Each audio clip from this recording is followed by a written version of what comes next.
Hello guys, welcome to our YouTube channel, and today we are going to learn how to delete trip history in Uber. So let's get started. So if you want to delete your trip history in Uber, so to do that what you can do is follow some easy steps. First, what you have to do is just simply open up your Uber application, and after opening up your Uber application, just tap on the account option which is on the bottom right corner of your screen. After tapping on that, now you'll find this option which is activity. So just simply tap on activity, and after tapping on activity, now in the top right corner you will find the two dotted bar icon. You just have to tap on that, and after tapping on that, just simply select trips, and after selecting trips, just tap on apply.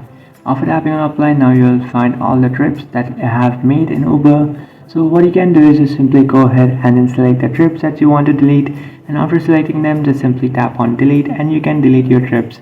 So that's it guys, this is how to delete trips history in Uber. If you find this video helpful, don't forget to like and subscribe to our channel. If you have any doubts, feel free to comment below. Thanks for watching.